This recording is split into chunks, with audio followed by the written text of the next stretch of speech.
নমস্কার বন্ধুরা, আশা করি সবাই ভালো আছেন। তো বন্ধুরা, যারা এতদিন ধরে বিবেকানন্দ স্কলারশিপ করবেন বলে অপেক্ষায় ছিলেন, তো তাদের জন্য খুবই খুশির খবর। তো বিবেকানন্দ স্কলারশিপ কিন্তু স্টার্ট হয়ে গেছে। আপনারা চাইলে আজ থেকে আবেদন করতে পারেন। তো কীভাবে আবেদন করবেন, কী কী ডকুমেন্ট লাগবে, তো সমস্ত কিছু ডিটেলস আমি এই ভিডিওতে আলোচনা করব। তো বন্ধুরা, ভিডিওটা স্কিপ করবেন না, প্রথম থেকে শেষ পর্যন্ত দেখতে থাকুন, তাহলে সমস্ত বিষয়টি আপনারা বুঝতে পেরে যাবেন। এবং এই ভিডিওটা ভালো লাগলে একটি লাইক অবশ্যই করবেন এবং চ্যানেলে প্রথমে এসে থাকলে অবশ্যই চ্যানেলটিকে সাবস্ক্রাইব করে নেবেন। তো চলুন শুরু করা যাক। বিবেকানন্দ স্কলারশিপ এই পোর্টালে আসার জন্য কীভাবে আসবেন সেটাও আমি আপনাদেরকে প্রথমে বলে রাখি। আপনারা সর্বপ্রথম গুগলে যাবেন, গিয়ে সার্চ করবেন বিবেকানন্দ স্কলারশিপ বলে লিখবেন। বিবেকানন্দ স্কলারশিপ বলে লিখে এখানে সার্চ করবেন। তারপরে এখানে দেখতে পাবেন SVMCM V4.2, এটা ব্র্যাকেটের মধ্যে থাকবে, এইটার উপরে আপনি ক্লিক করে দেবেন। তারপরেই দেখবেন এইরকম পেজ চলে আসবে। তো এখান থেকেই কিন্তু আপনাদের সমস্ত ডিটেলস আপনারা দেখতে পাবেন। এটাই হোম পোর্টাল। তো এখানে দেখতে পাচ্ছেন অ্যাপ্লিকেশান, লগ ইন আর রেজিস্ট্রেশন। তো অ্যাপ্লিক্যান্ট লগ ইন, রেজিস্ট্রেশন, যদি আপনারা ফার্স্ট টাইম আসেন তো অবশ্যই রেজিস্ট্রেশন করবেন। যদি আপনারা রিনিউয়াল করতে চান অথবা আপনারা সেকেন্ড টাইম করেন তাহলে লগ ইন করতে হবে। তো রেজিস্ট্রেশন করার পদ্ধতি কীভাবে করবেন এবং কী কী ডকুমেন্ট লাগবে, তো চলুন এখানে আপনারা রেজিস্ট্রেশনে ক্লিক করে নন টপার অপশানে ক্লিক করে দিলাম। তো এখানে আপনারা সমস্ত ডিটেলস দেখতে পাবেন। তো এখান থেকে আপনার স্বামী বিবেকানন্দ আর কন্যাশ্রী K3 দুটোই কিন্তু আপনারা আবেদন করতে পারবেন। এখানে দেখতেই পাচ্ছেন লিখে দেওয়া হয়েছে। আর এখানে দেখতে পাচ্ছেন এমফিল নন নেট LS রিসার্চ ফেলো। তো আপনারা যদি এমফিল আর করেন তাও কিন্তু আপনারা এখান থেকে আবেদন করতে পারবেন। তো এখন SVMCM অ্যান্ড কন্যাশ্রী কীভাবে আবেদন করবেন, তো এখানে দেখতে পাচ্ছেন ডেট দেওয়া হয়েছে, ফ্রেশ অ্যাপ্লিকেশান, রিনিউয়াল অ্যাপ্লিকেশান। তো ওপেনিং ডেট এখানে দিয়ে দেওয়া হয়েছে 20/11/2024 থেকে কিন্তু ফ্রেশ আর রিনিউয়াল দুটোই স্টার্ট হয়ে গেছে। ক্লোজিং ডেট কিন্তু এখনও দেওয়া হয়নি। তো আপনারা এখানে কন্যাশ্রী K3ও সেম, এখানে ওপেনিং ডেট দেওয়া আছে। তো এটা 20 তারিখ থেকে ওপেনিং ডেট শুরু হয়েছে।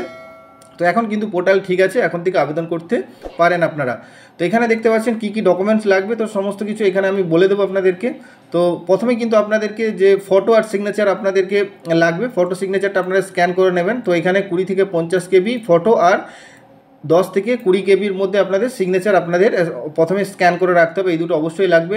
তারপরে এখানে সমস্ত ডকুমেন্ট আপনারা 400 KBর মধ্যে আপনাদেরকে রাখতে হবে। বাকি যে সমস্ত ডকুমেন্টগুলো আপনি আপলোড করবেন সেগুলো কিন্তু আপনাদের PDF ফাইলে 400 KBর মধ্যে অবশ্যই আপলোড করতে হবে। এরপর যে সমস্ত ডকুমেন্ট আপনাদের PDF আকারে আপলোড করতে হবে সেই সমস্ত ডকুমেন্ট আমি বলে দিই। এখানে দেখতে পাচ্ছেন ফ্রেশ আর কন্যাশ্রী অ্যাপ্লিকেশনের জন্য যারা নতুনভাবে আবেদন করবেন তাদের জন্য এখানে মার্কশিট বা মাধ্যমিক এক্সামিনেশান অর ইকুইভ্যালেন্ট, তো বোথ সাইড, এখানে মাধ্যমিকের মার্কশিট আপনাদেরকে বোথ সাইড স্ক্যান করে নিতে হবে। এটা 400 KBর মধ্যেই আপনাদেরকে সমস্ত ডকুমেন্টগুলো কিন্তু PDF আকারে রাখতে হবে। তারপরে marksheet of last board college university college examination both side. তো যদি আপনি 11-এর জন্য করেন তাহলে আপনার মাধ্যমিকের মার্কশিট লাগছে। আপনি যদি কলেজে ফার্স্ট ইয়ারের জন্য করেন তাহলে আপনার HS-এর মার্কশিটটা আপনার লাগবে। আপনি যদি M-এর জন্য করেন তাহলে আপনার কলেজের সমস্ত মার্কশিটগুলো কিন্তু আপনাকে এখানে স্ক্যান করে PDF আকারে আপলোড করে দিতে হবে।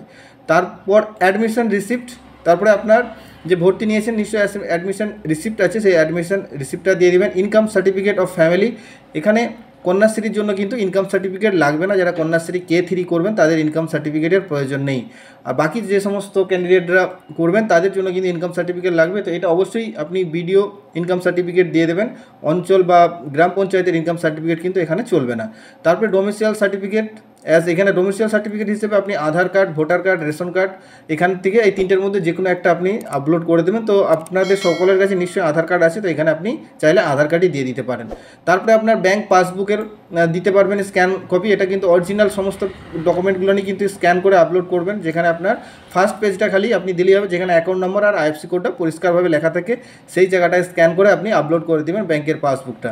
তারপরে এখানে বলা আছে declaration by head of the institute regarding the case of year gap. তো যারা ইয়ার গ্যাপ আছে, মানে যারা আগের বছরে ভর্তি হয়নি ফার্স্ট ইয়ারে অন্য কোনো কারণে, তাদের জন্য এখানে বলে দেওয়া আছে তারা কি লাগবে তাদের ডকুমেন্ট। তো সেটা কিন্তু আপনাদের হেড যে ইনস্টিটিউট আপনি যেখানে পড়াশোনা করছে তাদের সেখান থেকে কিন্তু একটা ডিক্লারেশান ফর্মে সই করিয়ে নিয়ে আসতে হবে স্যারের কাছ থেকে, বা ম্যাডাম যিনি আছেন হেড তার কাছ থেকে সই করিয়ে নিয়ে আসতে হবে। তো সেই সার্টিফিকেটটা আপনি যখন ফর্ম ফিল আপ করবেন ইয়ার গ্যাপ দিয়ে তখনই কিন্তু আপনারা পেয়ে যাবেন। এই পোর্টাল থেকে আপনাদেরকে আপলোড করে নিতে হবে। তো এখানে তারপরে লিখে দেওয়া আছে this option will appear only if applicant selected year of qualifying exam as 2022 or earlier while registration. তো এখানে বলা হয়েছে 2022 থেকে যারা ইয়ার গ্যাপ আছেন 2022 আর 2023 এই 2 বছরের ইয়ার গ্যাপ যারা থাকছেন তারাই কিন্তু এখানে ইয়ার গ্যাপ হিসেবে আপনারা আবেদন করতে পারবেন। তার মানে 21-20 যারা স্টুডেন্ট তারা বা তার আগের স্টুডেন্টরা কিন্তু ইয়ার গ্যাপ হিসেবে আপনারা এই স্কলারশিপের জন্য আবেদন করতে পারবেন না। তাহলে 22 আর 23 আর যারা 24 পড়ছেন তারাও কিন্তু এটা আবেদন করতে পারবেন। যারা 24-এ পড়ছেন তাদের ইয়ার গ্যাপের কোনো প্রশ্ন নেই, তাদের এটা প্রয়োজন নেই। আগের বছর কোনো কারণে ভর্তি হতে পারেনি, তাদের জন্য কিন্তু ইয়ার গ্যাপ সার্টিফিকেটটা লাগবে। তারপরে এখানে document to be uploaded for renewal application. তো যারা রিনিউয়াল অ্যাপ্লিকেশন তাদের জন্য ডকুমেন্ট কী লাগবে, তাদের বেশি কিছু লাগবে না, তাদের শুধুমাত্র লাস্ট মার্কশিট, যদি আপনাদের সেমিস্টার সিস্টেম হয় তাহলে কিন্তু লাস্ট 2টো সেমিস্টারের মার্কশিট কিন্তু আপনাদেরকে আপলোড করে দিতে হবে, একটা সেমিস্টার আপলোড করলে কিন্তু চলবে না। তারপরে আপনি যে হায়ার ক্লাসে অ্যাডমিশন নিয়েছেন সেই অ্যাডমিশন রিসিপ্টটা আপনাকে আপলোড করে দিতে হবে। এই দুটো জিনিস দিলেই আপনার হয়ে যাবে, আর কিছু আপনাদের ডকুমেন্ট আপলোড করার কোনো প্রয়োজন নেই। তোমরা এইভাবে সমস্ত ডিটেলসগুলো আপনারা আশা করি বুঝে গেছেন। তারপরে এই ডিটেলসগুলো রেডি করার পরে আপনি এখানে টিকমার্ক দিয়ে আপনি চাইলে এখানে ডাউনলোড ইউজার ম্যানুয়াল এখানে অপশনে ক্লিক করলেই আপনাদের ইউজার ম্যানুয়াল পেয়ে যাবেন, আপনারা কীভাবে আবেদন করতে হবে। তো এখানে সমস্ত কিছু বলে দেওয়া হয়েছে, আপনারা চাইলে এটাকে দেখে নিতে পারেন, কোথায় কীভাবে ফিল আপ করতে হবে সমস্ত ডিটেলস এখানে বলা হয়েছে। দেখতে পাচ্ছেন রেজিস্ট্রেশন প্রসেস, এই পেজটা এখানেও চলে আসবে। তো এখানে আপনারা টিকমার্ক দিয়ে এখানে প্রসিড ফর রেজিস্ট্রেশন এই অপশনের উপরে ক্লিক করে দেবেন। তারপরে একটা নোটিফিকেশন আসবে, দেখবেন। তো এখানে বলা হয়েছে মাইনরিটি যারা স্টুডেন্ট তারা কিন্তু এখান থেকে আবেদন করতে পারবে না, তাদের জন্য আলাদা পোর্টাল, এই যে পোর্টালের ওয়েবসাইটের লিঙ্ক দেওয়া রয়েছে, তারা কিন্তু এখান থেকেই কিন্তু বিবেকানন্দ স্কলারশিপ আবেদন করতে পারবেন। মানে ঐক্যশ্রী এই পোর্টালে ক্লিক করলে কিন্তু যে ঐক্যশ্রী পোর্টাল সেখানে থেকে আপনাদের কিন্তু আবেদন করতে হবে। এখানে সমস্ত ডিটেলসটা বলা হয়েছে তাদের জন্য ঐক্যশ্রী পোর্টাল। তো সেখানে আপনারা ঐক্যশ্রী পোর্টালে গিয়ে আপনারা আবেদন করবেন। শুধুমাত্র এখানে যারা হিন্দু আছেন তারাই কিন্তু এই পোর্টালে আপনারা আবেদন করতে পারবেন।